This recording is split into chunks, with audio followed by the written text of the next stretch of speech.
Hi friends, मागच्या व्हिडिओमध्ये आपण छान अशी क्रॉस चेटची फुलं पाहिली होती.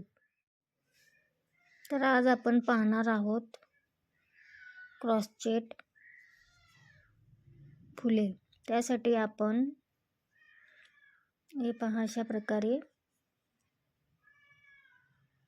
नॉट लावून घ्यायचं आहे.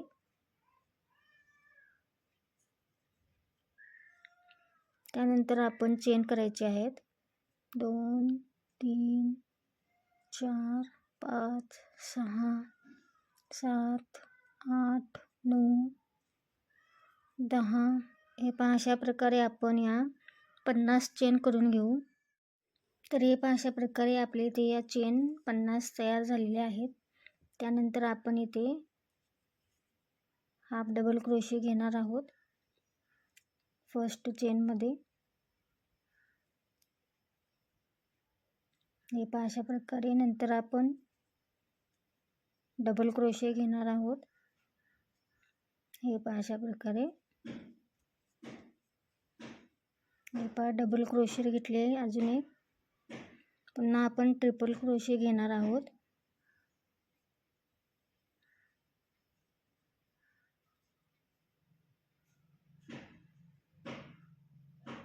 हे पहा.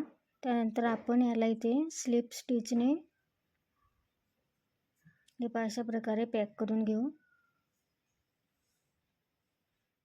हे पहा. त्यानंतर आपण इथे पुढच्या चेनमध्ये आपण एक स्लिप स्टिच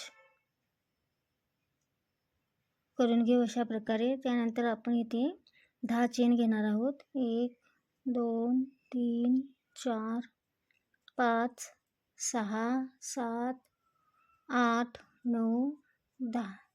हे पहा 10 चेन झालेले आहेत. त्यानंतर आपण इथेच सेम स्टिच करणार आहोत. हे पहा अशा प्रकारे. त्यानंतर आपण नेक्स्ट चेनमध्ये पुन्हा स्लिप स्टिच घेऊन पुन्हा आपण 10 चेन घेऊ. 1 2 3 4 5 6 7 8 9 10. हे पहा अशा प्रकारे. त्यानंतर आपण नेक्स्ट पुन्हा सेम स्टिचमध्ये आपण याला ॲड करणार आहोत. हे पहा अशा प्रकारे. हे अशा प्रकारे आपण पूर्ण इथे चेन करून घेणार आहोत. तर हे पहा अशा प्रकारे ही आपली डिझाईन तयार होती.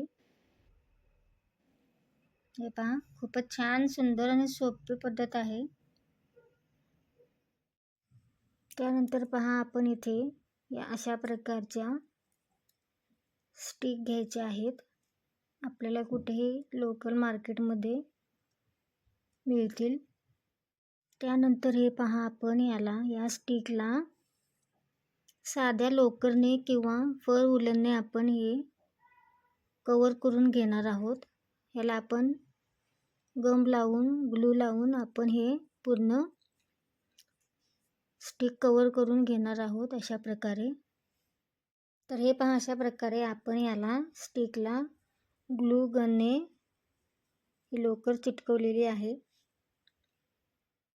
तर हे पहा आपण आता या स्टिकवरती आपण ही डिझाईन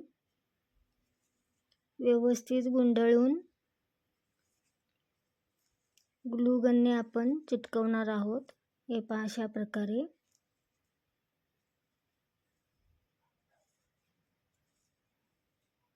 हे पहा अशा प्रकारे खूपच छान आणि सुंदर दिसतं हे डिझाईन.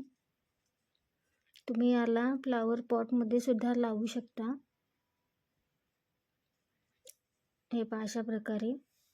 तर आपण ही स्टिक करून घेऊ. तर हे पहा अशा प्रकारे आपण हे चिटकवून घेतलेलं आहे. खूपच छान आणि सुंदर.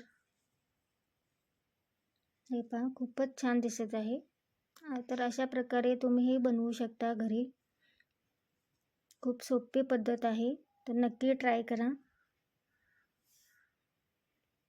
तर अशाच प्रकारे नवनवीन व्हिडिओ पाहण्यासाठी माझ्या चॅनलला लाईक, शेअर अँड सबस्क्राईब नक्की करा. थँक्यू.